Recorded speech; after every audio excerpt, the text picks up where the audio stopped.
On the wall of a tomb in the Valley of the Nobles, there is a place where the carving stops.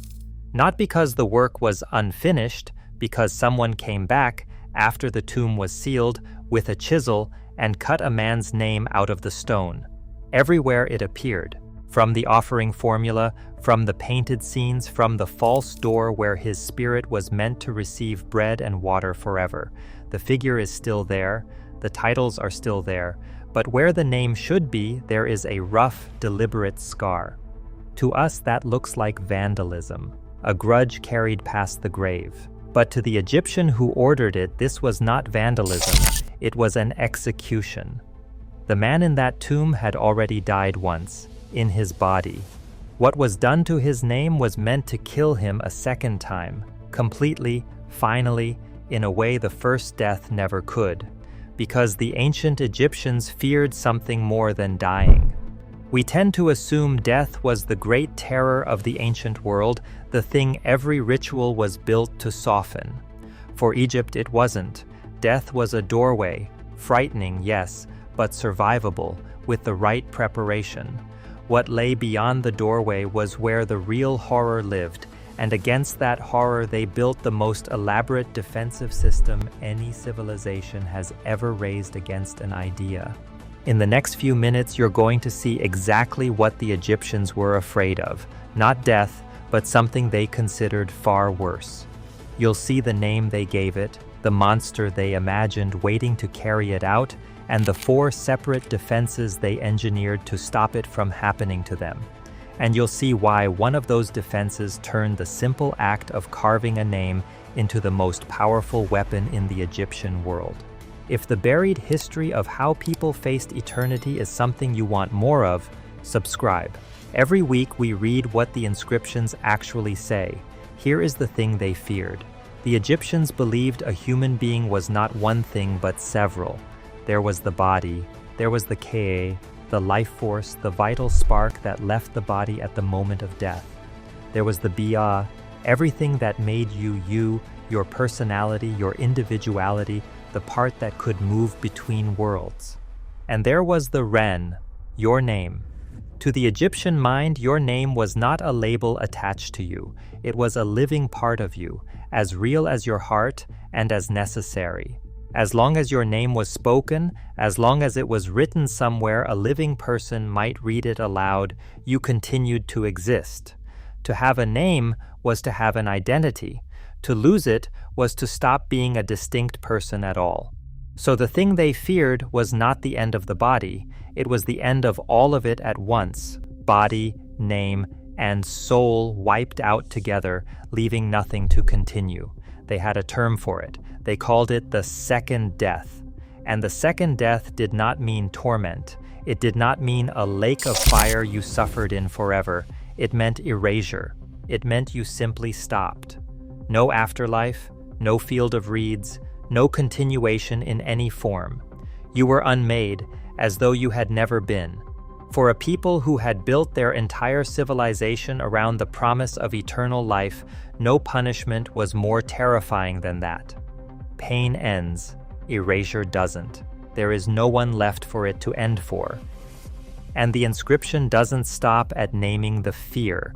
It shows you who was waiting to carry it out. When a person died, the texts say, they were brought into a great hall, the hall of 2 truths, to be judged. And the judgment was not a conversation, it was a measurement. The heart of the dead, which the Egyptians believed held the full record of a person's life, every choice and every act, was placed on one side of a great balance. On the other side was placed a single feather, the feather of Ma'at, the goddess of truth and cosmic order. The question was brutally simple. Was the heart heavier than truth? Before the weighing, the dead person had to speak. This is the part recorded in the Book of the Dead as the negative confession, and it is one of the strangest documents in human history because it is a list of sins recited in the negative. The dead stood before 42 divine judges and denied a specific wrong to each one. I have not stolen, I have not killed, I have not lied, I have not taken what belongs to another. I have not caused anyone to weep. 42 denials, one after another, each addressed to a named judge who existed for that single purpose. It was a moral examination conducted under oath with eternity as the stakes, and you could not lie because the scale would know. And if the scale tipped the wrong way, if the heart, weighed against truth, was found heavy with the things a life had done, then the worst thing in the Egyptian universe stepped forward. Beside the scales crouched a creature. She had the head of a crocodile, the front of a lion or a leopard, and the back of a hippopotamus, the three animals an Egyptian feared most, fused into one. Her name meant devourer of the dead, eater of hearts. The Egyptians called her Ammit. And Ammit was not a goddess. No one prayed to her, no one built her a temple. She had only one function in the entire cosmos. When a heart failed the weighing, she ate it. And when she ate it, the soul was not punished. The soul was destroyed, consumed completely, erased from existence. That was the second death made flesh, a monster whose entire purpose was annihilation, standing in the one room every human being would eventually have to enter. So now you understand the fear and the face they gave it. The question is what they did about it. And this is where the Egyptians did something no other ancient people did on the same scale. They did not simply hope to pass the test. They engineered their way around the possibility of failure with 4 defenses built in layers, each one guarding against a different way the soul could be lost. The first defense was the body itself. The Ka and the Ba needed somewhere to return to, a physical anchor in the world. If the body rotted away, the soul lost its home and risked dissolving with it. So the Egyptians learned to stop the body from decaying. Mummification was not vanity and it was not superstition for its own sake. It was a preservation technology aimed squarely at the second death, keeping the body intact so the soul would always have a vessel to come back to. 70 days of careful work, drying the body, wrapping it, sealing it, all to deny decay the chance to finish what the first death started. The second defense was the mouth. A preserved body was a home, but a home with the doors shut. Before burial, priests performed a ritual called the opening of the mouth, during which they touched the face of the mummy or the statue of the dead with special instruments in a ceremony meant to restore the senses, to let the dead breathe again, speak again, eat the offerings left for them, and answer the judges in the hall. Without it, the body was just a shell. With it, the dead were equipped to defend themselves. The third defense was knowledge. The journey through the underworld, the duat, was not a straight road. It was a gauntlet of gates and guardians, and the texts describe doorways that were alive and aware, each demanding to be addressed by its correct, secret name before it would let the dead pass. One wrong word and you were trapped. So the Egyptians sent their dead in armed form, not with weapons, but with answers. The Book of the Dead was, in the most literal sense, a manual, a collection of spells, the right words for the right moment, copied onto papyrus and placed in the tomb. Some copies were even made in advance with blank spaces, where a scribe would later write in the name of whoever bought it, a guidebook to eternity, sold ready to be personalized. Know the spells, speak them correctly, and the gates would open. Forget them, and the journey ended before it began. And the fourth defense, the one that brings us back to that scar on the tomb wall, was the name. Because if your name survived in the world of the living, you survived. So the Egyptians wrote their names everywhere. They carved them into tomb walls, painted them on coffins, cut them into statues and monuments and offering tables, and repeated them over and over so that no single act of damage could erase them all. They did more than write them. They left messages for the living, inscriptions that directly address you, the visitor, the reader, centuries later, asking you to speak the name aloud, to say it, and in saying it, to keep the dead alive. Every name carved in an Egyptian tomb is, in part, a plea across time. Remember me, say my name, and I will not die the second death. Which is exactly why erasing a name was the ultimate weapon. If writing a name granted a kind of immortality, then cutting it out reversed it. To chisel a person's name from every surface was to attack their soul directly, to deny them the bread and water of being remembered, to push them toward the very erasure they had spent their whole life and fortune trying to escape. The Romans would later give the practice a Latin name, damnatio memoriae, the condemnation of memory, but the Egyptians were doing it thousands of years earlier, and for them it was not merely disgrace. It was spiritual murder.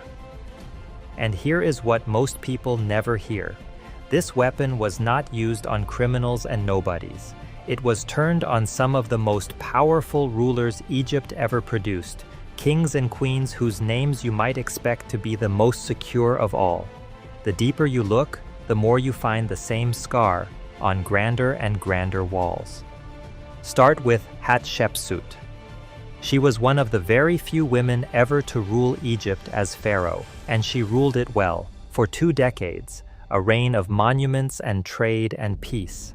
And after she died, someone went to work erasing her. Her successor, Thutmose III, had her cartouches cut out of the temple walls, her statues smashed and dumped in pits, her images chiseled away or replaced with offering tables and the names of other kings. In places where her figure had stood, they simply left a blank, a void in the stone where a pharaoh used to be. For centuries afterward, the historical record barely knew she had existed. One of the most accomplished rulers in Egyptian history was nearly deleted and very nearly succeeded in being forgotten because someone with a chisel decided she should be. Then there is the most famous case of all, Akhenaten, the heretic king. He did something no Egyptian pharaoh had done. He tried to sweep away the old gods and raise a single one, the sun disk, the Aten, above all others. He even attacked the old order the same way it would later be used against him, sending workers to chisel the name of the god Amun off monuments across Egypt while he lived. And when he died, the empire took its revenge in kind. His city was abandoned, his temples to the Aten were pulled down, and the very stones reused inside other buildings, hidden from the sun he had worshipped. His images had their faces chipped away, his name was struck out, and in the records that survived he was no longer called by his name at all. He was referred to only as the enemy, or that criminal of Akhetaten, a king reduced to a curse with a blank where his name should be. And it did not stop with him. The campaign was widened, set in motion in earnest by the pharaoh Horemheb, a former general who took the throne and set out to erase the entire Amarna episode from history. Not just Akhenaten, but everyone tangled up with him, his successors, the boy king who came after. The names were systematically scrubbed from the official king lists, those long carved rosters of legitimate pharaohs that Egypt kept like a family tree of the throne. When later scribes, in the reign of Ramesses II, copied out the line of kings, they jumped straight from the last ruler before Akhenaten to Horemheb, as though the years in between and every person who lived and ruled through them had simply never happened. An entire chapter of Egyptian history was condemned to the second death by committee, name by name, until the record itself forgot them. That is the scale of it. This was not graffiti. This was the most powerful institution in the ancient world, using the deepest fear of its own people as an instrument of policy, reaching past the grave to unmake a soul, because everyone involved believed completely that a name destroyed was a person destroyed. The scar on the tomb wall and the blank in the king list are the same wound. Someone being killed a second time, on purpose, by people who understood exactly what a name was worth. And there is one last, strange twist in it. The erasure did not always work. The Egyptians were so thorough in scrubbing one minor, half-forgotten king tangled in the Amarna mess that they left his tomb unmarked and unremembered, so unremembered that grave robbers never found it, and it lay sealed and intact for over 3,000 years, until 1922, when a man with a candle broke through into a room full of gold. The king they tried hardest to erase became the most famous pharaoh who ever lived. His name was Tutankhamun. The very act meant to destroy his memory forever is the reason we say his name today. Now let me be clear about what we are looking at because it is easy to mistake. The Egyptians did not leave us a treatise explaining their fear of annihilation in the language we would use. They left us the system instead, the mummies, the spells, the weighing scene painted again and again, the names repeated to the point of obsession, and the deliberate scars where names were taken away. We are reading the fear backward through the enormous machinery they built to defend against it. But that machinery is unambiguous. You do not spend 70 days preserving a body, fill a tomb with instruction manuals for the dead, and carve a single name 100 times over because you are afraid of dying. You do all of that because you are afraid of something worse than dying.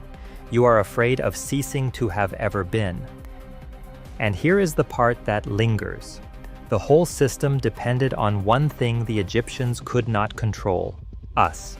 The body could be preserved, the mouth opened, the spells provided, the name carved 1,000 times, but the name only kept its power as long as someone, somewhere, eventually read it and spoke it. That was the one defense they had to leave in the hands of strangers they would never meet, people thousands of years in their future, standing in their tombs holding lights they could never have imagined. They built everything else themselves. The last defense they left to whoever came next. So the names are still there, on the walls, in the museum cases, waiting. And so are the scars, where someone made sure a name would never be read again. Two kinds of marks left by people who believed completely that the difference between them was the difference between existing forever and never having existed at all. The Egyptians feared one thing more than death, being forgotten so completely that even death had nothing left to take. And every name they carved was a hand reaching forward through time, asking the only thing that could still save them. Say my name, keep me here a little longer.